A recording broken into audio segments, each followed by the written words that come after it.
प्यारे विद्यार्थियों, अपन पढ़ रहे थे कक्षा 12 भूगोल के अंतर्गत चैप्टर नंबर 2 अपना चल रहा था विश्व जनसंख्या के संबंध में। जो जनसंख्या वृद्धि थी उसके अंतर्गत अपन पढ़ रहे थे कि दो समय अंतरालों के मध्य में जो जनसंख्या पाई जाती है उसे जनसंख्या वृद्धि कहते हैं। इसके अंतर्गत जो अगला टॉपिक आता है वो है अपना विश्व जनसंख्या वृद्धि की प्रवृत्तियां। जनसंख्या वृद्धि की प्रवृत्तियां वर्तमान में बात करें अपन तो विश्व की जो जनसंख्या है 700 करोड़ से भी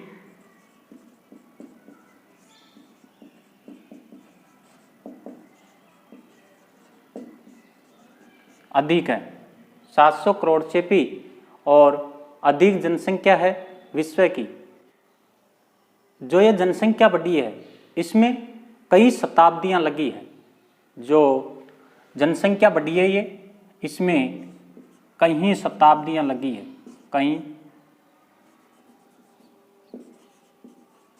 कहीं शताब्दियां लगी है और कई शताब्दियां लगी है। आरंभ में जो जनसंख्या थी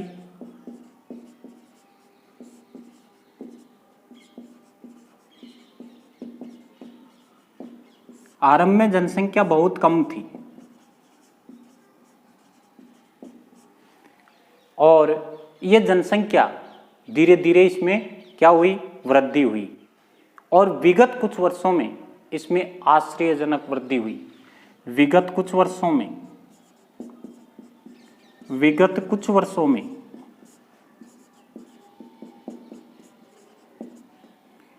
आश्चर्यजनक वृद्धि हुई।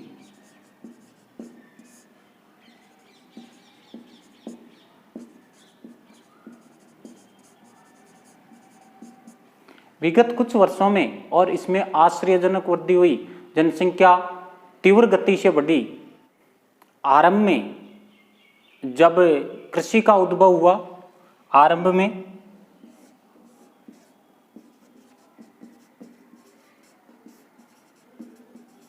कृषि का उद्भव हुआ,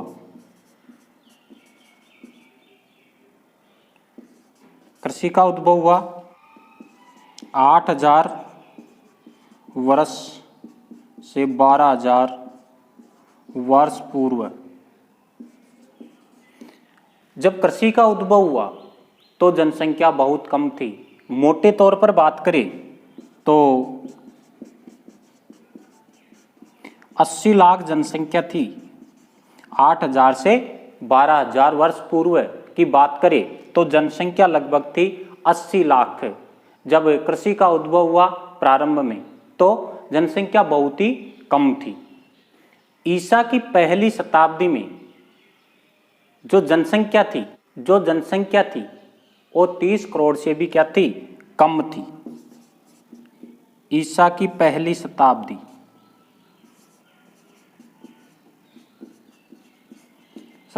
में जो जनसंख्या थी वो 30 करोड़ से भी क्या थी, कम थी। 30 करोड़ से भी ये कम थी। ईसा की जो पहली शताब्दी थी उस समय जो विश्व की जनसंख्या 30 करोड़ से भी कम थी। और 1750 में औद्योगिक क्रांति का विकास हुआ। 1750 में जैसे ही औद्योगिक क्रांति का विकास हुआ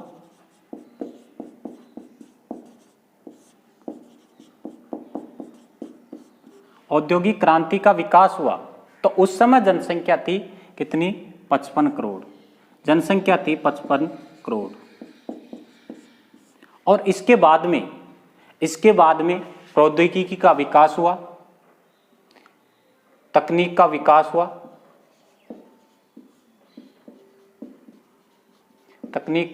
हुआ, और जनसंख्या अत्यधिक वृद्धि हुई। तेजी से बढ़ी जनसंख्या। यहां पर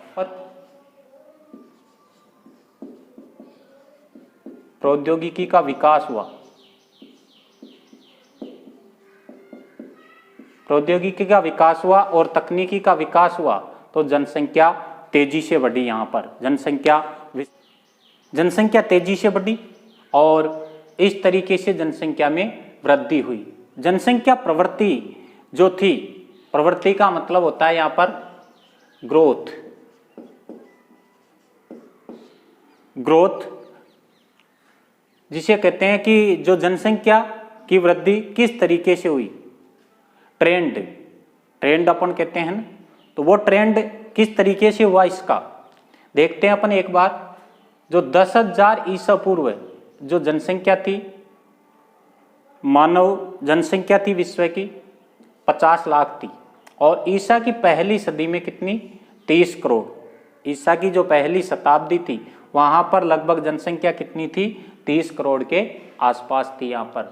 और 1650 ईस्वी में कितनी हो गई है, 50 करोड़ हो गई। 1750 में कितनी, 55 करोड़ हो गई। और 1830 ईस्वी में, जो 1830 ईस्वी यहाँ पर जनसंख्या कितनी हो गई, 1 अरब। 1830 में जनसंख्या कितनी, 1 अरब, मतलब 100 करोड़, 100 करोड़ हो गई। और यहाँ से और 2 अरब जो जनसंख्या हुई वहाँ लगभग कितने समय लगा, 100 वर्षों का यहाँ पर समय लगा, 100 वर्षों का यहाँ समय लगा। 100 वर्षों में और दुगनी होने में 100 वर्षों का समय लगा यहाँ पर। 1830 से 1930 के मध्य यहाँ पर 2 से 3 अरब होने में कितना समय लगा, यहाँ पर 30 वर्षों का यहाँ समय लगा, 30 वर्ष। और अगले 1 अरब जो जनसंख्या है 4 अरब होने में समय लगा, लगभग बहुत ही कम समय लगा, यहाँ पर 15 वर्षों का समय लगा, 15 वर्ष। और अगले 1 अरब होने में, अगले 1 अरब 5 अरब तक जनसंख्या बढ़ने में और समय लगा यहाँ पर 12 वर्षों का, यहाँ पर जो समय लगा 12 वर्ष। अगला 1 अरब होने में, 6 अरब होने में समय लगा कितना, 12 वर्ष। तो आगे जैसे ही 1 अरब जनसंख्या बढ़ने में और कितना समय लग रहा है, 12 वर्षों का यह समय लग रहा है। अगले 1 अरब बढ़ने में 12 वर्ष लगे यहाँ पर। और अगले जो 2025 है, 2025 तक अनुमान लगाया गया है कि जो विश्व की जो जनसंख्या कितनी हो जाएगी, 8 अरब हो जाएगी। विश्व की जो जनसंख्या है वो कितनी हो जाएगी, 8 अरब हो जाएगी। जो औद्योगिक क्रांति आई और जनसंख्या वृद्धि हुई, इसके क्या कारण रहे, अत्यधिक जनसंख्या वृद्धि के क्या कारण रहे। यहाँ पर जनसंख्या वृद्धि के जो कारण थे, वृद्धि के कारण क्या हुए कि प्रौद्योगिकी का विकास हुआ, कृषि और औद्योगिक उत्पादन, कृषि और औद्योगिक वृद्धि हुई, औद्योगिक वृद्धि हुई। इससे क्या कि रहन सहन का जीवन स्तर बढ़ा, बेरोजगारी समाप्त हुई। यहाँ पर जो ऊर्जा संसाधन थे उनमें वृद्धि हुई, जो पवन ऊर्जा थी, जल ऊर्जा हुई, पवन ऊर्जा और जल ऊर्जा का विकास हुआ। भाप के इंजन का आविष्कार हुआ, यहाँ पर भाप के इंजन का आविष्कार हुआ।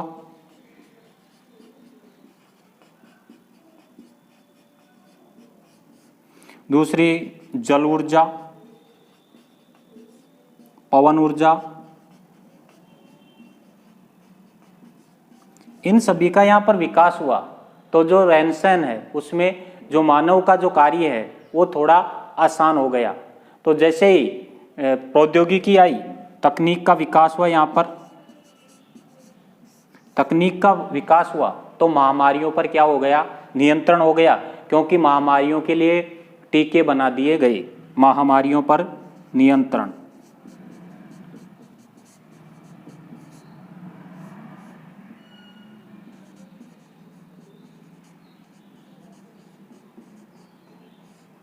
महामारियों पर या नियंत्रण हो गया। जैसे तकनीक का विकास हुआ तो महामारियों पर यहाँ नियंत्रण हो गया। चिकित्सा सुविधाओं का विस्तार हुआ, चिकित्सा सुविधाओं का विस्तार हुआ यहाँ पर। चिकित्सा सुविधाओं,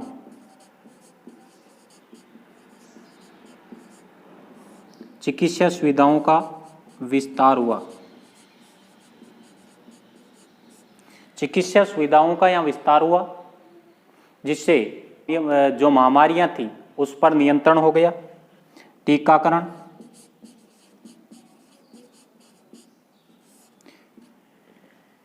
जैसे ही तकनीक का विकास हुआ तो स्वच्छता में भी वृद्धि हुई। यहाँ पर स्वच्छता में भी वृद्धि हुई।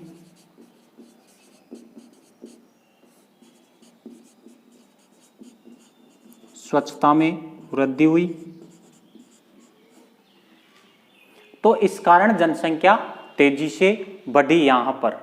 तो जो जनसंख्या में ये परिवर्तन हुए, जो जनसंख्या में मृत्यु दर घटी तो जनसंख्या तेजी से बढ़ी। इसके कारण थे मुख्यतः कि जैसे कृषि का विकास हुआ तो खाद्यान्न पर्याप्त उपलब्ध हो गए। यहाँ पर औद्योगिक क्रांति आई तो उद्योगों का विकास हुआ, रोजगार उपलब्ध हुए और जो संसाधन थे उनमें परिवर्तन हुआ। विज्ञान और जो तकनीक है उसके माध्यम से और जो श्रम है वो भी कम हुआ और जो कुशल कारीगर हैं वो यहाँ उपलब्ध होने लगे और उनको रोजगार उपलब्ध होने लगा। भाप के इंजन का आविष्कार हुआ और जल ऊर्जा और पवन ऊर्जा और अन्य ऊर्जा के संसाधन उपलब्ध होने लगे।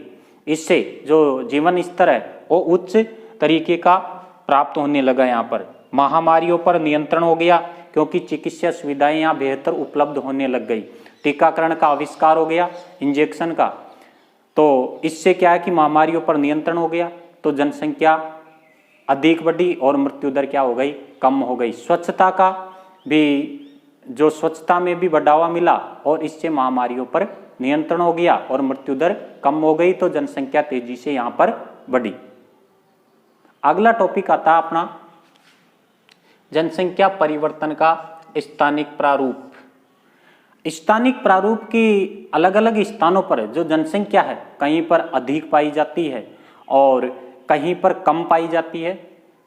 उसके बारे में अपन पढ़ेंगे कि उस जनसंख्या वृद्धि में क्या परिवर्तन रहा जो क्षेत्र है वहां पर। जो जनसंख्या है परिवर्तन का जो स्थानिक प्रारूप, इनमें से जो विकासशील देश हैं, विकासशील देश, इनमें जनसंख्या अधिक बढ़ रही है। वर्तमान की बात करें तो जो विकासशील देश है यहाँ पर जो जनसंख्या है वो अधिक बढ़ रही है, और जो विकसित देश है,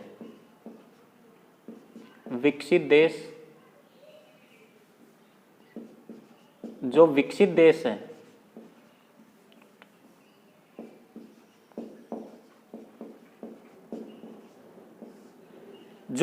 देश है हैं वहां पर जो जनसंख्या है विकासशील देशों की तुलना में बहुत ही कम वृद्धि हो रही है। विकसित देशों में कम वृद्धि हो रही है, जैसे यूरोप है, अमेरिका है।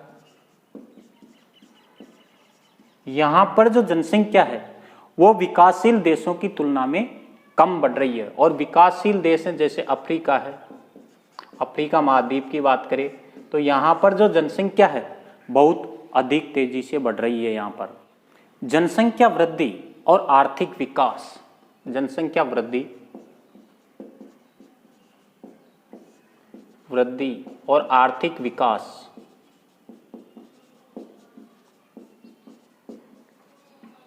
आर्थिक विकास में ऋणात्मक सहसंबंध होता है। ऋणात्मक संबंध होता है कैसे कि अगर आर्थिक विकास होगा तो वहाँ जनसंख्या क्या होगी, कम होगी। कि जिस देश का आर्थिक विकास सही तरीके से होगा तो वहाँ जनसंख्या पर क्या रहेगा, नियंत्रण रहेगा। तो इसमें क्या है कि ऋणात्मक सहसंबंध पाया जाता है। अपन बात करें कि विश्व की जो जनसंख्या है उसमें वार्षिक वृद्धि दर में परिवर्तन हो रहा है जो 2010 में 2010 और 15 के बीच में जो वार्षिक वृद्धि दर 1.2% है विश्व की, और 1990 और 95 में थी 1.6%। विश्व की वार्षिक जनसंख्या वृद्धि दर थी जो प्रतिशत में है। अफ्रीका महाद्वीप की 1990 और 95 में कितनी, 2.4%, और 2010 और 15 में, ये सभी अनुमानित आंकड़े हैं, ये कितनी 2.6% वार्षिक वृद्धि दर। यूरोप महाद्वीप की बात करें तो 0.2% और 2010-15 में 0.1%। उत्तरी अमेरिका में 1.4% 1990 और 95 में, और यहाँ 2010 से 15 के मध्य 0.8%। लैटिन अमेरिका, कैरिबियन जिसे कहते हैं, लैटिन अमेरिका और कैरिबियन में कितनी 1.7% 1990 और 95 के मध्य, और 2010 और 15 के मध्य 1.1%। एशिया की 1990 और 95 में 1.6%, और 1910 और 15 के मध्य रही 1.0% वार्षिक वृद्धि दर रही। ओशिनिया, इसमें ऑस्ट्रेलिया, न्यूजीलैंड, फिजी, इन देशों को अगर शामिल किया जाता है तो इसको ओशिनिया कहा जाता है, ओशिनिया महाद्वीप। पिछले वीडियो में अपन ने समझा था शुरुआत में कि जो ऑस्ट्रेलिया देश है वो एक देश है, उसमें और देशों को मिला दिया जाता है तो नया नाम क्या है, ओशिनिया महाद्वीप। तो इसकी जो 1990 और 95 में जो वार्षिक वृद्धि दर रही 1.5%, और 2010 और 15 के जो मध्य रही 1.5%। आगे आते हैं जनसंख्या परिवर्तन के प्रभाव। अगला टॉपिक आता है अपना जनसंख्या परिवर्तन के प्रभाव। जनसंख्या परिवर्तन के प्रभाव में अपन देखते हैं कि किसी देश के लिए, विकासशील देश के लिए, विकासशील अर्थव्यवस्था के लिए जनसंख्या वृद्धि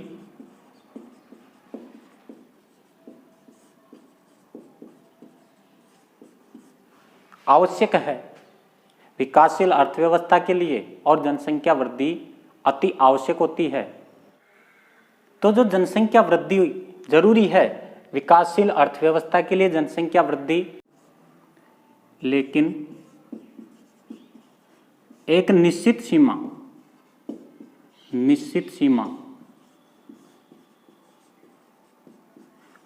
सीमा से क्या है, अत्यधिक वृद्धि होती है, अत्यधिक वृद्धि होती है। एक निश्चित सीमा से अगर अत्यधिक वृद्धि होती है तो क्या होती है, संसाधनों की कमी होती है, संसाधनों की कमी होती है।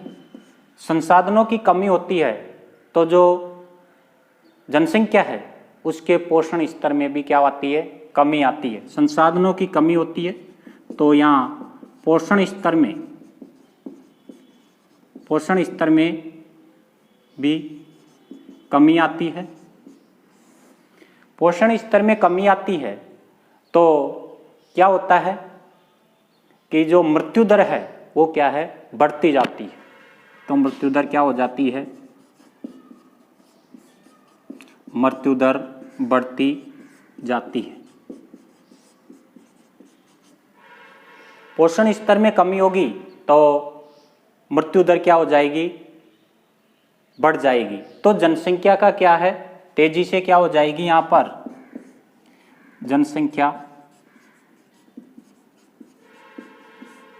जनसंख्या में कमी हो जाएगी।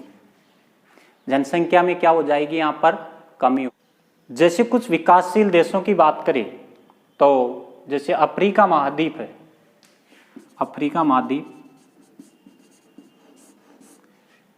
में जनसंख्या तेजी से बढ़ी तो वहाँ महामारी जैसे AIDS, acquired immunodeficiency syndrome, AIDS, acquired immuno deficiency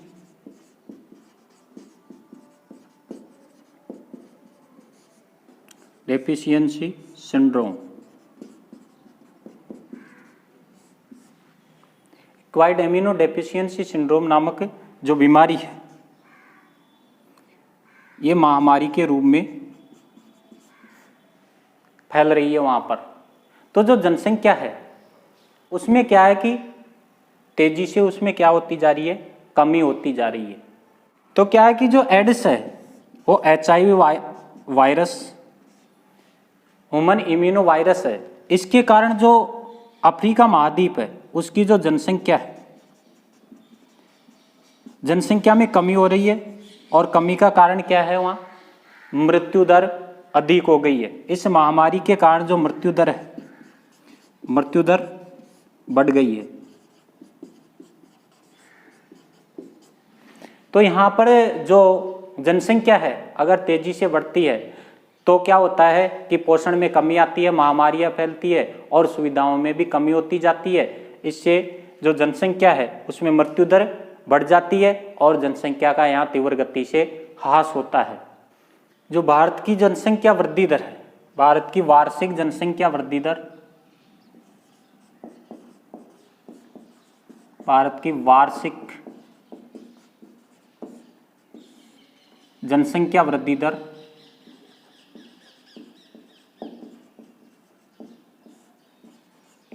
जनसंख्या वृद्धि दर है 1.64%। भारत की जो वार्षिक जनसंख्या वृद्धि दर है 1.64% है। और जो विकसित देश है, विकसित देश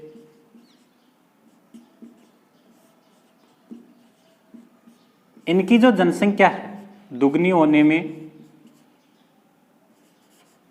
318 वर्ष लगेंगे। और कई देश ऐसे हैं जिनको दुगनी होने में अभी कई समय बाकी है। तो जो विकसित देश है उनकी जो दुगनी होने में जनसंख्या कितने वर्ष, 318 वर्ष लगेंगे। भारत की जो वार्षिक वृद्धि दर है 1.64% है। आज के वीडियो में इतना ही पढ़ेंगे अपन। आगे वीडियो में फिर मिलते हैं। जो आगे पढ़ेंगे हम जननांकीय संक्रमण, माल्थस का जो जनसंख्या सिद्धांत है उसके बारे में पढ़ेंगे, वेरी मोस्ट इम्पोर्टेंट परीक्षा की दृष्टि से। धन्यवाद। आज के वीडियो में इतना ही।